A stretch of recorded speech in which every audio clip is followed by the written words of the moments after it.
সাটুরিয়ায় আন্তর্জাতিক দুর্নীতি বিরোধী দিবস পালিত। দেখুন মানিকগঞ্জ প্রতিনিধি আল মামুনের প্রতিবেদন। দুর্নীতির বিরুদ্ধে তারুণ্যের একতা, গর্বে আগামী শুদ্ধতা, এই স্লোগানে মানিকগঞ্জের সাটুরিয়া উপজেলায় পালিত হচ্ছে আন্তর্জাতিক দুর্নীতি বিরোধী দিবস। দিবসটি উপলক্ষে উপজেলা পরিষদ গেটের সামনে মানববন্ধন অনুষ্ঠিত হয়। দুর্নীতি দমন কমিশন ও উপজেলা প্রশাসন আয়োজিত অনুষ্ঠানে সাটুরিয়া সৈয়দ কালুশাহ কলেজের অধ্যক্ষ গণেশ চন্দ্র ঘোষের সভাপতিত্বে প্রধান অতিথির বক্তব্য রাখেন উপজেলা নির্বাহী অফিসার ইকবাল হোসেন। প্রধান অতিথি বলেন, আমাদের সবসময় দুর্নীতির বিরুদ্ধে সোচ্চার থাকতে হবে।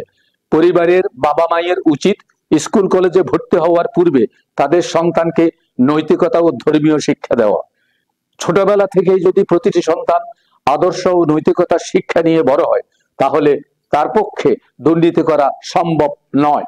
উক্ত অনুষ্ঠানে স্থানীয় স্কুল কলেজের শিক্ষক শিক্ষিকা সহ শিক্ষার্থীবৃন্দ উপস্থিত ছিলেন।